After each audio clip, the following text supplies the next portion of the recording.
Hello दोस्तों, हमारे channel में आपका स्वागत है। आज हम आपके लिए फैक्ट नहीं बल्कि एक इंटरेस्टिंग स्टोरी लाए हैं जो कि बेस्ड है उस समय में जब भारत में अंग्रेजों का आगमन शुरू ही होने वाला था।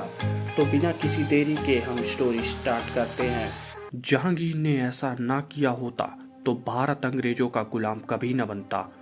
1615 में जहांगीर के दरबार मुगल सम्राट में सर थॉमस रो की भारत यात्रा ने अंग्रेजों के लिए भारत में व्यापार के दरवाजे खोल दिए। लेकिन जानने योग्य है कि भारतीय भूमि पर ऐसा क्या हुआ जिससे इस तुच्छ तत्व ने जहांगीर के कदमों को भारतीय इतिहास में एक दिलचस्पी झलक बना दी। भारत में अंग्रेजों के आगमन को एक नए युग का सूत्रपात माना जाता है। सन 1600 ईस्वी में कुछ अंग्रेज व्यापारियों ने इंग्लैंड की महारानी एलिजाबेथ से भारत से व्यापार करने की अनुमति ली। इसके लिए उन्होंने ईस्ट इंडिया कंपनी नामक एक कंपनी बनाई। उस समय भारत पर मुगल बादशाह जहांगीर का शासन था।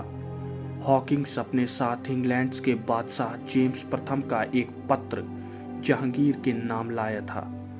उसने सन 1608 से 1609 के दौरान जहांगीर के राज दरबार में स्वयं को राजदूत के रूप में पेश किया तथा घुटनों के बल झुककर उसने बादशाह जहांगीर को सलाम किया। क्योंकि वह इंग्लैंड के सम्राट का राजदूत बनकर आया था, इसलिए जहांगीर ने भारतीय परंपरा के अनुसार अतिथि का विशेष स्वागत किया तथा उसे सम्मान दिया।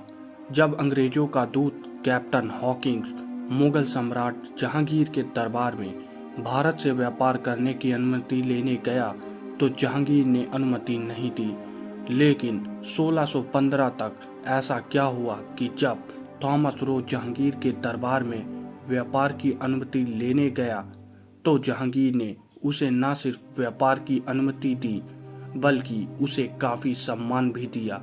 तो क्या आप इस बात का अंदाजा लगा सकते हैं कि जहांगीर ने ऐसा क्यों किया और इस अनुमति ने पूरे भारत को कैसे गुलामी में ढकेल दिया? आइए जानते हैं उस घटना के बारे में।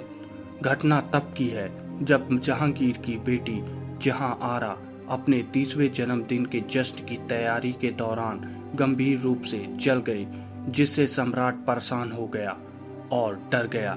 सम्राट ने उससे अच्छे होने के लिए हकीमों और वैद्यों की पूरी सेना लगा दी और साथ साथ प्रार्थना करने के लिए पवित्र स्थानों की यात्रा भी की, परंतु उसकी बेटी की हालत वैसी ही रही। जबकि भारत एक ऐसा देशों में से था जहां की आयुर्वेदिक प्रणाली बहुत ही विकसित थी, लेकिन दुर्भाग्य से ये चिकित्सा भी विफल रही।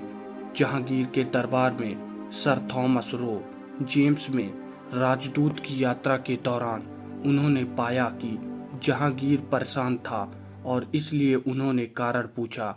तब जहांगीर ने उसे अपनी बेटी की जली चोटों की हालत के बारे में बताया और भारतीय हकीम वैद्य के असफल प्रयास के बारे में बताया। फिर थॉमस रो ने ब्रिटिश डॉक्टर की मदद से और ब्रिटिश मेडिकल सिस्टम के मदद से आधुनिक समय की एलोपैथिक के माध्यम से उसकी बेटी का इलाज करने के लिए उसकी अनुमति मांगी तथा और उसमें यह सफल भी रहे। और सर थॉमस की इस मदद ने जहांगीर का दिल जीत लिया और जहांगीर ने सर थॉमस को भारत में व्यापार करने की अनुमति दे दी। ऐसे अमेजिंग फैक्ट्स के लिए और स्टोरीज के लिए हमारे चैनल को सब्सक्राइब करें और हम मिलते हैं आपको नए किसी स्टोरी के